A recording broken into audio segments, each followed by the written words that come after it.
बच्चों को अच्छे शिक्षा दो। अगर बच्चे के देख लो बच्चे कोई गलत लाइन में तो नहीं है, उस पर ध्यान दो। आज के टाइम में देखो मेरे बहन भाइयों, ये गलत लत बहुत चल रही है बच्चों में, कोई दारू, कोई कछू, कोई अफीम, कोई अपने बच्चों को ध्यान रखो। गलत हमको शिक्षण में बैठ गए थे, मतलब यही है कि हमारे बच्चे हमारे सही रास्ते पे लगने चाहिए, तो ये हमारा शिक्षण है। सत्संग इसी के लिए सत्य का संग। हमारे बच्चों को इसी संस्कार डालो जो दूसरा भी ये कहे कि यार वास्तव में वे गुरु भक्त बहुत अच्छे हैं।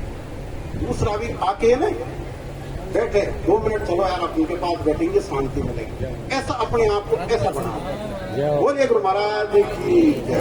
मैं विराजी तो आदेश विनती करता हूँ कि और कोई सुधार करना हो तो कर सकते हैं, और किसी को अगले को कोई नंबर दो जी। बोलिए रूपचंद जी महाराज की। देखिए अभी आपसे 1 मिनट अनुरोध है कि कोई की नामजद, कोई की जय मत बोलो। सतगुरुदेव एक ही सबको बोलने वाला, सबके लिए एक ही है। महाराज जी ने भैया भाई जो बड़े बड़े हो जी मरे है ना, तो अपन को तो सबन को छोटा रूप, आप एक ही भाव के, एक ही बाके, एक मणिया के बीज है। देखिए भगवान तो कुछ भी कह सकता है, लेकिन भक्त की इच्छा होती है वो कुछ भी नाम रख दे। भगवान कभी ये नहीं कहता हमारा फलाना सिंह नाम है, लेकिन भक्त कुछ भी रख दे। माँ बाप, छोटा बच्चा बहुत प्यारा है, नाम रख सकते हैं कुछ भी, नन्नू पन्नू टन्नू कुछ भी रख सकते हैं। हाँ, तो उसके लिए बालक को कोई ऐतराज नहीं होता। उसी प्रकार गुरु महाराज को, परमात्मा को भी कोई ऐतराज नहीं होना। हम किस तरीके से उनको सम्मान देते हैं, ये हमारे हृदय के भाव को उद्गार करता है। देखिए महाराज जी ने अभी कहा 84 गुरु वचन पे डट जाए कट जाए फन 84, यानी अभी 84 का मैं प्रश्न करूंगा। महाराज जी बहुत बैठे हैं, इसलिए आपको समझा देंगे और भी कोई बोल देगा, लेकिन कुल मिलाकर हमारा जो दुख निवृत्ति का जो खेल है उससे अपना पीछा छूट सकता है, दुख से पीछा छूट सकता है। दूसरी बात महाराज जी ने कही आर्थिक स्थिति।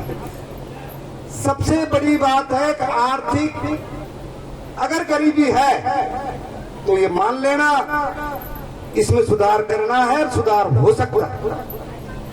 आप जैसा सोचोगे, अगर गुरु के मर्म को जानते हो और आप उस पर चलते हो, अगर आपने सोचा कि मेरे नौकरी हो, मेरा पैसा हो, तो निश्चित रूप से आपके हो जाएगा। लेकिन आप सही प्रकार से उस मार्ग को अपनाएं।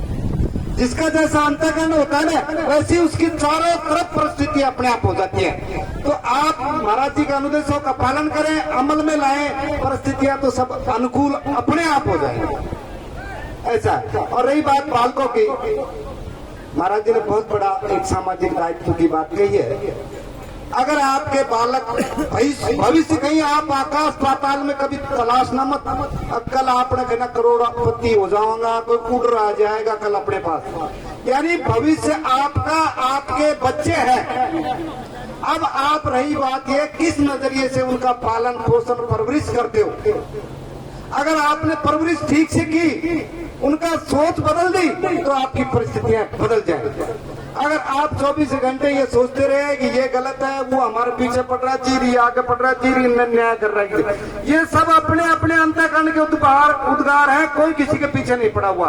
अपने कर्म, अपने विचार, अपनी सोच ये अपने पीछे पड़ी हुई है। तो इसमें बदलाव करना है। अपन को जीना ऐसे है जैसे कमल का पत्ता पानी में रहता है, लेकिन बूंद को स्पर्श नहीं कर पाती, चली जाती है। उसी प्रकार बुरे कर्मों को छोड़कर संसार के जैसे भी लोग हैं उनको नजरअंदाज करके अपन को अपने कर्म पर इतना व्यस्त होना है कि हमको दुनिया के बारे में सोचने में समय न मिले। और मेरा बाकी निवेदन रहेगा, देखिए ऐसा आदेश हुआ है यहाँ से महाराज जी का कि प्रवचन करने वाले संत बहुत आ चुके हैं, तो एक एक बारी बारी से उनका नंबर होगा और समय मिलेगा तो पानी हो जाएगा। मेरा निवेदन रहेगा मूलचंद जी महाराज जी से, देखिए अब यह और उनको लो, इनको लो, ये बात महाराज जी अब लंबा समय है, अब तो चलते जाते। हाँ 10 मिनट यानी 3 घंटे का समय रहा है। अगर 15-15 मिनट भी देते हैं तो अपने पास 8 आदमी बोल पाएंगे। तो मैं ये कह रहा हूँ महाराज जी से 10 मिनट का समय है, और आध्यात्मिक, सामाजिक, धार्मिक जो भी आपको अच्छा सब्जेक्ट लगे उस पर आपको विचार दें। और हो सके तो जैसे जैसे जिज्ञासुओं के लिए मैंने एक प्रश्न भी डाल दिया, भाई 84 क्या है, गुरु क्या है, जो भी आपका अच्छा लगे। और किसी भक्ति को मैं निवेदन करना चाहता हूं, अगर कोई शंका है ना तो आज यहाँ से पैसा जाने की जरूरत नहीं है आप लोगों को। बेझिझक अपना प्रश्न शंका रखें,